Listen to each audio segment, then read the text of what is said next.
Hi, good day to you, and welcome to my channel where I tutor you in science for free. The topic in this video will be pressure, and pressure is one of those more fuzzy kind of topics because we don't get to experience changes in pressure on a daily basis. As compared to previous videos, talk about like measurements of speed, energy, power, things like that. You can see physical items expressing these kind of characteristics, but not so much of pressure. So if you go to the pool, you are a confident swimmer, you may have tried this before, you may have dived down all the way to touch the bottom of the pool sometimes, and you can feel the increasing squeeze sensation that you feel on your body. The deeper you go, that is called pressure, that we are going to talk about in this video. So pressure, simply put, is just defined as the force acting per unit area. So force over area, this is the formula you need to know, and this is the units. And the common unit will be Newton per meter square, like force over area. So the units are as such. And a funky sounding one will be called Pascal,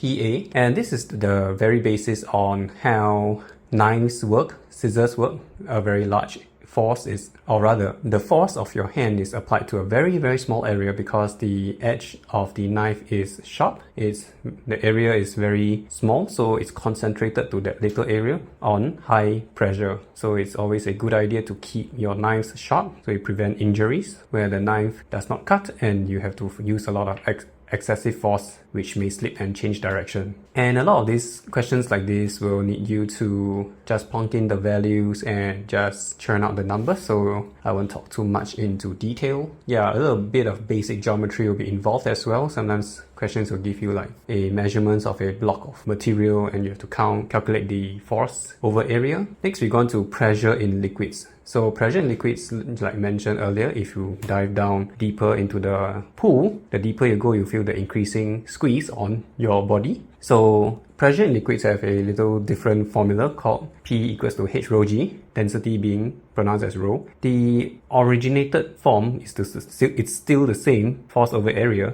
and what force it's pointing downwards is the weight actually. And how do you calculate the weight? Would be mg. And what is m? M is mass. Mass is equals to density times the volume, which also equates to this. And you can see that volume is equals to base area times height. So area you can cancel off, therefore you get H rho G. Okay, so this is just a little bit of mathematics, moving things around. Generically speaking, you just need to know H rho G. At any one point of time, there's only one column of water above the item. That's why the height of the water above you is very important for calculating pressure in the water. So even if the shape of the container looks funny, the pressure at a certain height will always be the same as long as the top is exposed. Okay, so because we are studying pressure in liquids mostly they are incompressible, meaning they don't have much gas bubbles inside. In fact, you should not have. They express the pressure in the whole liquid. So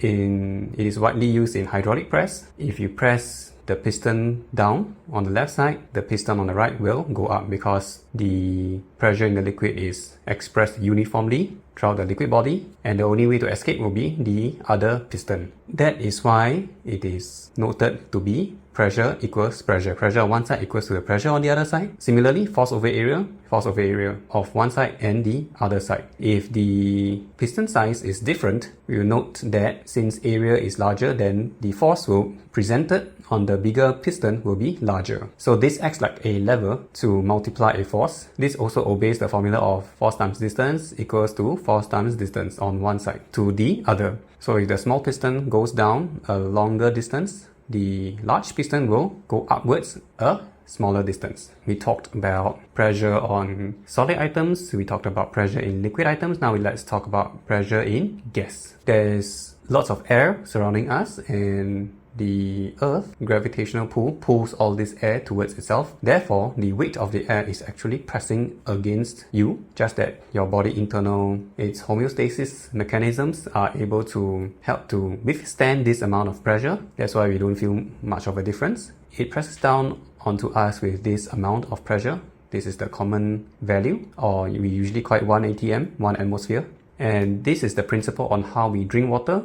When we suck the air out of the straw, there is a temporary drop in pressure within the straw. the atmospheric pressure will press the drink into the straw upwards to equalize the pressure. This is the similar principle on how suction caps work as well. It is the atmospheric pressure that is pressing the cap onto the wall because the internal space has a lower pressure. And to measure atmospheric pressure, we use a barometer. And a common one will be the mercury barometer that is designed in such a way that's a lot of hazardous material, so not recommended, but this is just there to illustrate a certain principle. And because mercury is a lot more dense as a liquid, it does not need to have a very large thick walled glass tube. So this is the setup.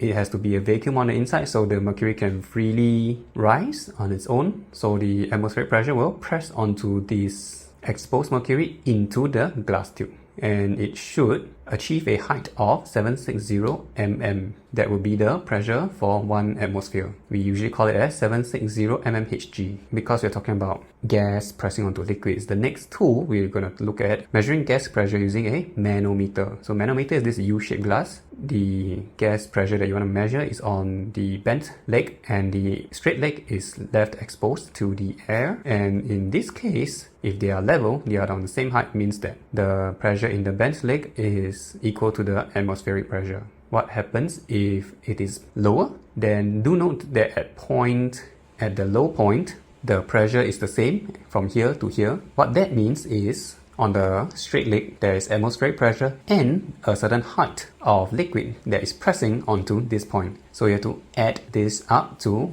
equal the pressure on the bent leg. Conversely, if the bent leg has a higher height, which means to say that it has lesser pressure than atmospheric pressure, so at this point of equal height, both legs have equal pressure, and the lower gas pressure is here plus the height of the liquid pressing down onto this point. So to calculate the difference, you just have to take into consideration the difference in height and you HOG using the right values. Let's look into some questions. Fish swims at this depth. Atmospheric pressure is this amount. Density of water is this amount. Gravity is this amount. What's the total pressure? You have to add both up, HOG, and add the atmospheric pressure.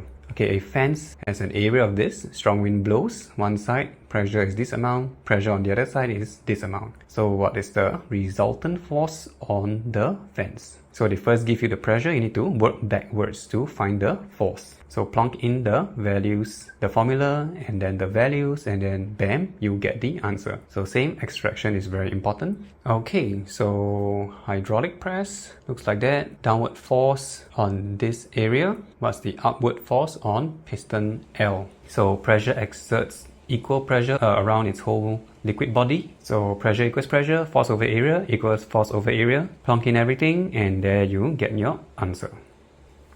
And that is all for today.